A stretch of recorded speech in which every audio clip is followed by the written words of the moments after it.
Cryptocurrencies. How to create stable and long-term passive income by investing in cryptocurrencies. The Digital Currency Era, Book 1. Written by Anthony Heston. Narrated by Posvistak. Chapter 1. What are cryptocurrencies? Many say that cryptocurrency will be the primary financial asset in the future. These days, there are plenty of individuals who are familiar with cryptocurrencies, but there remain a significant number of people who are still clueless as to what these are and how they can benefit from them. Aside from private individuals, government agencies, financial institutions, and numerous corporations, few are well aware of what these are. These days, most of these agencies have actually invested in and continue to spend on cryptocurrency research. This just shows you how relevant these digital coins are in our modern society.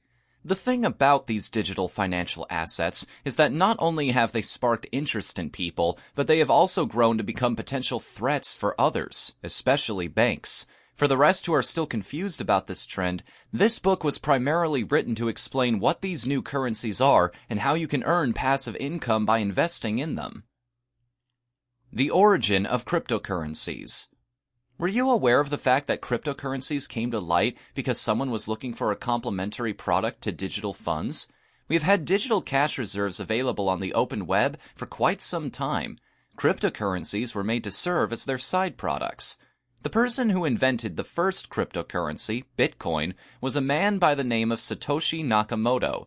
Regardless of how old Bitcoins are now, they remain to be some of the most valuable cryptocurrencies of recent times. Before the concept of cryptocurrencies came about, digital cash was available via deposits made from debit cards and credit cards, plus deposits to online payment channels made from physical bank accounts. Digital cash during that time may have also referred to vouchers that could be purchased or provided as a marketing tactic. The problem with these, though, is that most of them were not designed well enough to prevent the onset of double spending.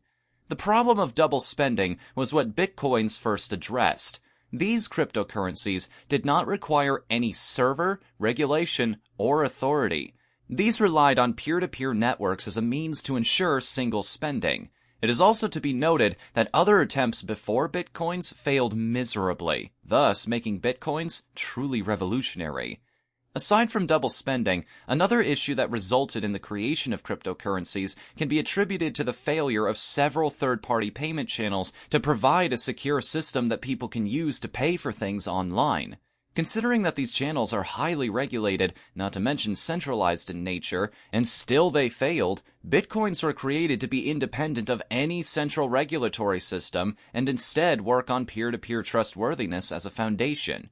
When it comes to digital cash, aside from worrying about transactions and balances, you also have to concern yourself with accounts, not to mention payment channels and methods. The problem with these payment channels is that they are highly susceptible to double spending.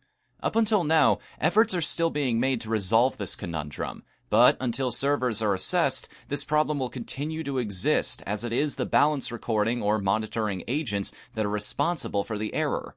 The beauty of cryptocurrencies is that there is no server system that you need to worry about, since they work with a decentralized network. With the peer-to-peer network at work, everyone has an updated list of transactions that they track, monitor, and check for problems. Transactions occur between individuals, and so there is a personal interest in the correctness of every transaction and record kept.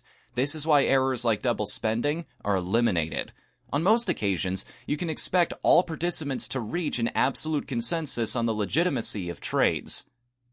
The basis of cryptocurrencies.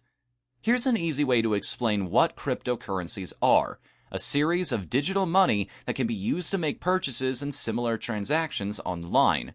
Just like traditional financial instruments, these can also be held as investments and traded when the right price surfaces.